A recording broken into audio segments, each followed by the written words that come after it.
Mantan Menteri Pertanian Syahrul Yassin Limpo akhirnya ditangkap KPK.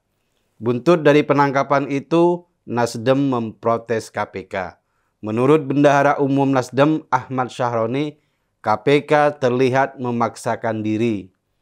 Karena mestinya permintaan keterangan pada SEL dilakukan sehari kemudian. Tapi KPK terburu-buru melakukan penangkapan. SEL sempat mangkir dari panggilan KPK pada tanggal 11 Oktober lalu dengan alasan mau menengok orang tuanya. Agak lain ini orang. Panggilan dari lembaga hukum diabaikan demi kepentingan pribadi.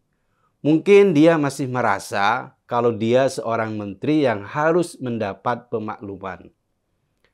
Akhirnya dilakukan penjadwalan ulang. Tapi SEL ditangkap sehari sebelumnya karena takut kabur atau menghilangkan barang bukti. Protes Nasdem pada KPK ini tentu sedikit memaksa. Meskipun KPK terkesan buru-buru, bukan berarti melanggar peraturan. Memanggil secara paksa adalah salah satu kewenangan KPK. Memang ada isu yang berkembang. Penangkapan itu dilakukan agar SEL tidak menyeret Ketua KPK Firly Bahuri dalam kasus pemerasan pada SEL. Kabarnya Firly diduga meminta sejumlah uang pada SEL, tapi dugaan itu masih dalam tahap penyelidikan polisi. Tapi sekali lagi, hal itu tidak menghambat kepolisian memanggil Firly untuk dimintai keterangan. Meskipun memang akan lebih leluasa kalau SEL belum ditahan. Isu terkait Firly dan SEL ini tidak mengubah fakta kalau SEL terduga kasus korupsi. Lebih tepatnya, sebenarnya diduga menerima suap atau melakukan pemerasan pada bawahannya.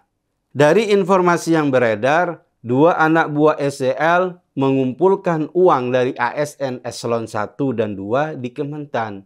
Uang itu lalu digunakan untuk kepentingan pribadi SEL dan keluarganya. Diduga uang panas yang dikumpulkan itu mencapai 13,9 miliar. Gila bener ya, bawahan dipalak sama atasan sendiri. Kuat diduga bawahannya itu mungkin sekali melakukan korupsi dengan perlindungan SEL. Oleh karena itulah Firly diduga melakukan pemerasan padanya. Soal kemudian kalau SEL memang diperas Firly Bahuri, itu bisa dibuktikan di pengadilan. Tapi kasus pemerasan yang dilakukan SEL itu juga harus jalan terus. Jangan sampai itu malah dijadikan alat sandera untuk menyelamatkan diri. Dua menteri Nasdem sudah masuk jeruji. Kabarnya nih, menteri yang satu lagi juga bakal segera dipanggil untuk menjelaskan perkara yang menjeratnya. Tapi isu yang berkembang itu memang sulit dibuktikan. Yang jelas dua menteri Nasdem yang sekarang berperkara memberikan tekanan kuat bagi Nasdem. Sejak nunjuk Anies sebagai capres, peruntungan Nasdem habis sudah.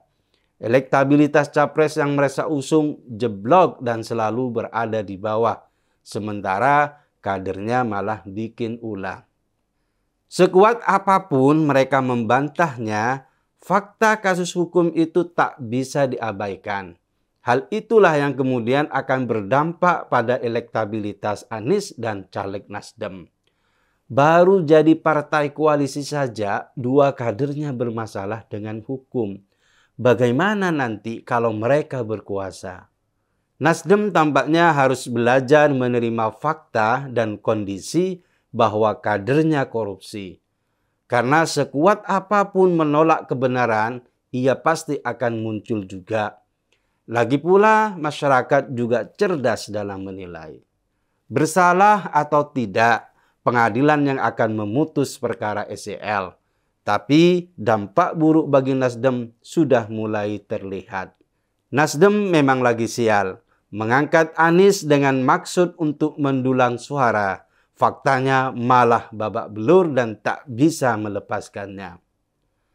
Akan aneh jika Nasdem tiba-tiba melepaskan dukungan pada Anies. Tapi Kalau dilanjut pun nasib Nasdem malah makin terpuruk.